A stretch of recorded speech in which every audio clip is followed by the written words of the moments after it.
And a good football Friday morning, Birds fans. Appreciate you streaming in bright and early with the Mac and Mac guys, John McMullen and Jordan McDonald.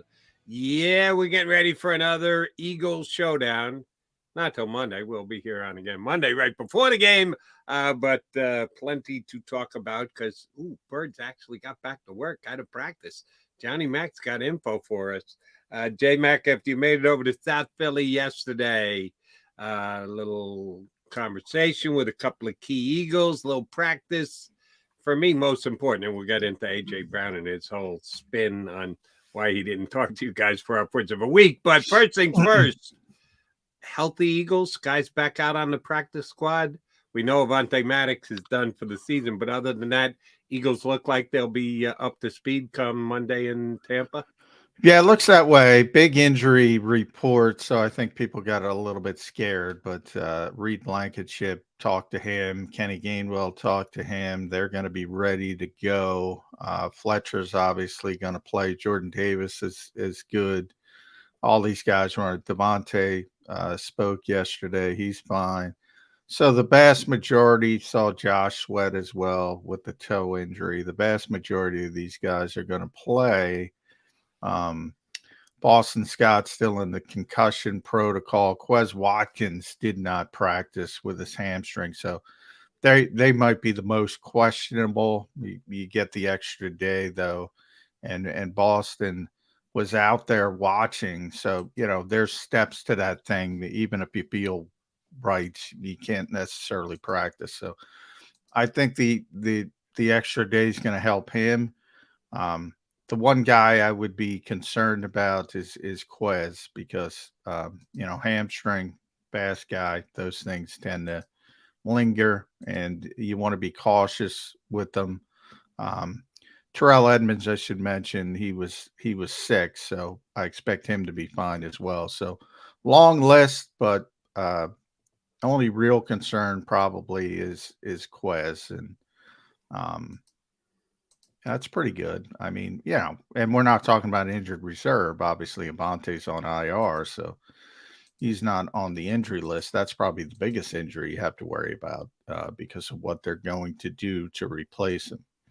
Which, by the way, Avonte's IR entire season, right? Not you got to designate short term or long term. No, there's no designations anymore. He can come back after 4 games like anybody else. Once you're on that, the only time that matters is the initial 53. If you're placed on IR before the initial 53, you're done for the season.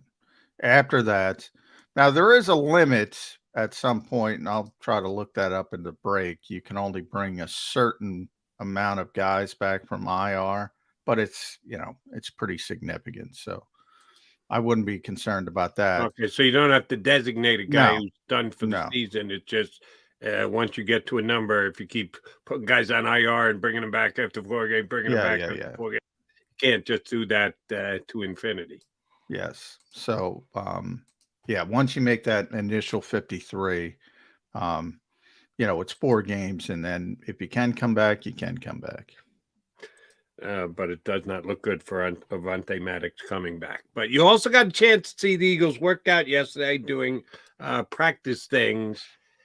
And they did have James Bradberry working in the slot. Not every single play, but he did work with the slot coach yesterday. I read this morning, it was reported.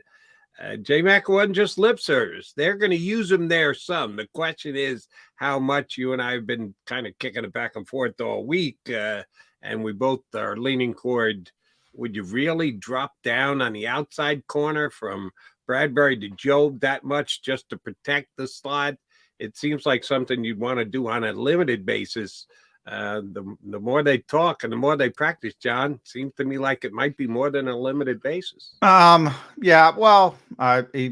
Sean was lying. Sean Desai.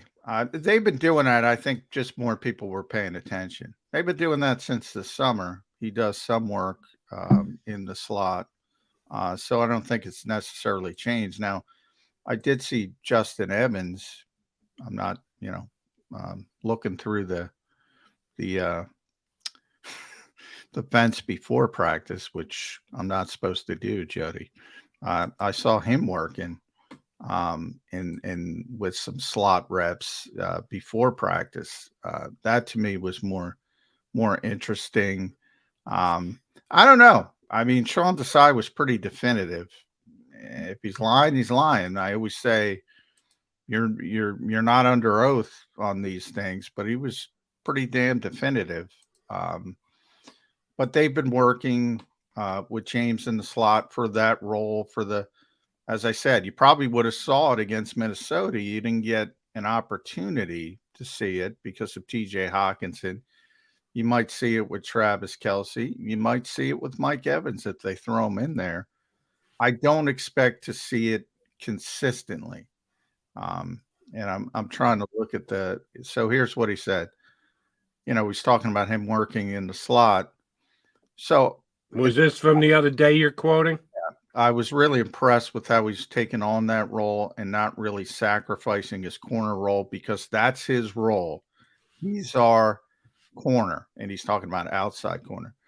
But I was learning that. I think it helps him and really everybody in the terms of the way he teaches.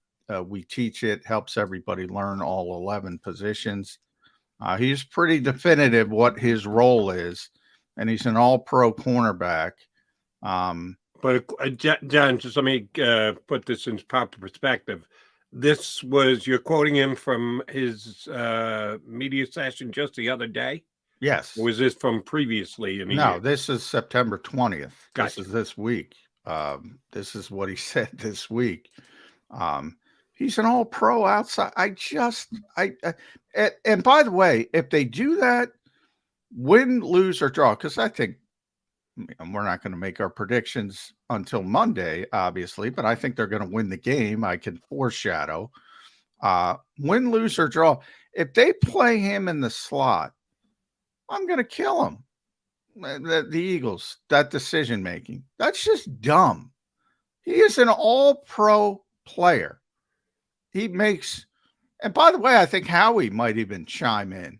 I'm not paying a damn slot corner what I'm paying James Bradberry if I'm Howie Roseman. Doesn't make any sense. But something else, the Eagles are on record, and it might not have been this week, but certainly back to before the season started, play our best 11 guys. They were also on record saying that. And for me, the best 11 guys is that means you're comparing Job to Goodrich, positions aside, and you can't put them completely aside, but at least in part, if you're playing your best 11 guys, then that would be Job on the field and Goodrich not. So they're well, I don't want to say they're talking out of both sides of their face. In a vacuum, I don't necessarily disagree with you, because Job is a better outside corner probably right now than Goodrich is an inside corner.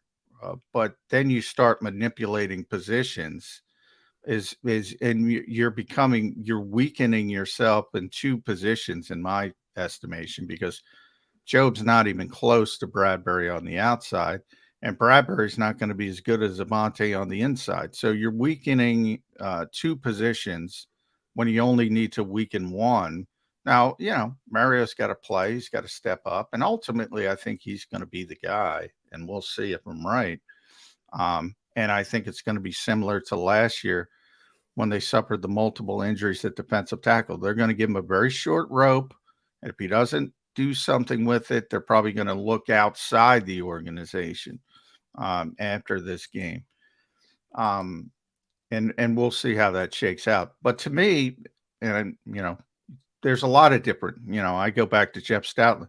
You never want to affect two positions if you don't have to. Sometimes you have to. But if you don't have to, why affect two positions? And again, I default to James is a very good player. To expect him to be the same slot, I think that's the thing where people get it mucked up, assuming, well, he's good. He'll be the same outside as he is in the slot. I don't agree with that. I don't agree with that even a little bit. You're right. Even a little bit, I don't agree with that. But to me, here's the question that you have to answer. Is Goodrich hurting you? there's not getting the job done, not shutting the guy down. And then there's you're getting hurt by it. If he's getting hurt and getting burnt, and do me a favor when you get the chance, give me the PFF grades for slot corners last week. Did they actually break it down positionally to slot corners? You gotta pick through it. You gotta pick through it. But right. I will bet that his rating was not all that good. And I know the Eagles, I think it was Sirianni, maybe it was Desai, said thought he got better over the course of the game. Okay, and I didn't think he got that much better. I didn't think he played real well. I thought they missed Devontae Maddox pretty badly the other day. That's what you have to determine. Are you actually getting hurt and hurt badly by the guy you're subbing in for Devontae Maddox? If that's the case, then you got to get a little bit drastic. And you got to think about moving Bradberry inside. If you don't have to, if Goodrich isn't killing you, then you keep Bradberry right where he is. Well, if Goodrich is killing you, then you got to do something drastic, and you got to say, I think you just said, well, unless you have to, making a change and potentially weakening two positions. Well, define if you have to. For me, if you have to is, Goodrich is getting eaten up in the slot. Well, I don't think he got eaten up. I mean, he did a good job rallying up, grades, right? And here's the problem with grades. He had a better grade than Job against the Vikings from PFF. Goodrich did. Now, but the problem with that is Job's got to deal with Jefferson on the outside more than Goodrich did. So that factors into it as well. That's one of the things I always try to bring up with PFF. So people are like, well, you got a better grade. Well, he had an easier job in theory. So that factors into it. But he did not play poorly. Now, people are going to say he gave up, every time they threw at him, he gave up a reception. But a couple of them were to the backs, and he rallied right up and made the tackle. Now, the Minnesota backs are awful. We know that. They just traded for Cam Akers. They're so bad. That factors into it as well. That's not Christian McCaffrey out there. You see Christian last night, it's a little bit more difficult dealing with him. So all of that factors into it. There are no, and I asked Sean to decide this as well, but point to me, the 6'2" slot corner in the NFL. I can't find one. There might be one, but I don't know of them. I haven't checked all 32 teams. Maybe there is one. And if someone knows one, give them to me. Those guys don't project well inside. And to the other end of that spectrum, 5'9" guys, as I brought up with Abante, he had one bad season, Jody, when they called him Aaron Glenn, and they said, we're going to play him outside. You know Aaron Glenn. He was a short guy who was really good outside. I talk about Antoine Winfield. He's a short guy. There's some guys who can do it, but not many. Not many. And Abante certainly couldn't do it. I asked Sean that question because, coaches, let's be honest, they don't like to criticize their own players, nor should they. It doesn't make any sense. It doesn't it doesn't help you in any way. So I asked him, why are there you have a lot of long cornerbacks. I basically asked him. There aren't a lot of those types of players who play slot. Why is that? And he went into this convoluted. He said I was right, but he went into this convoluted. Well, people are starting to put bigger guys in the slot. He was talking about the tight ends, and I get that. The Kelseys, the Hawkinsons, who are glorified flex receivers, Kyle Pitts in Atlanta, guys like that. Yeah, all right. If you want to do that, I'm all for it once in a while. Long term, if you got these little short, shifty Edelman types who run these option routes, you're not going to like that.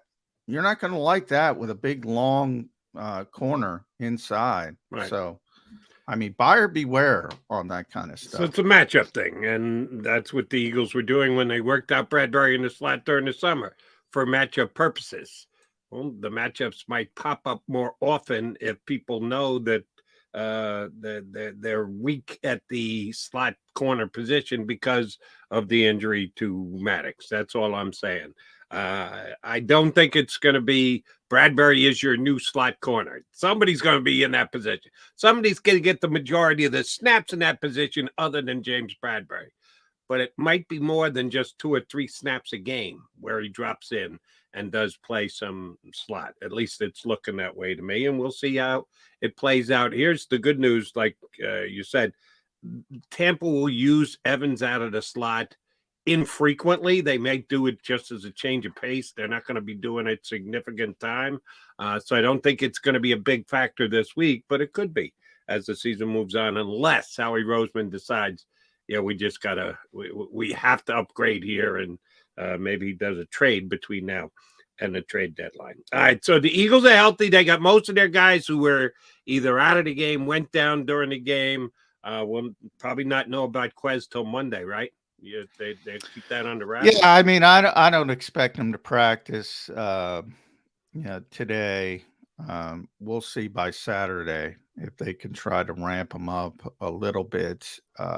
But hamstrings are. I think we might get Olamide Zaccheaus on Monday. That's the one guy, just because of hamstring injuries with fast guys, as I said, tend to be things that can linger, especially if you push it and re-injure it. Then it could be a multiple week thing. So I think they're going to be cautious, but that's just speculation, as Nick pointed out for those watching. You can keep asking. He basically said, I'm not giving you anything on injuries. So, Yeah, but we keep asking. That competitive advantage that Sirianni is always striving for. He's McMullen. I'm McDonough. Got Mac on Birds 365.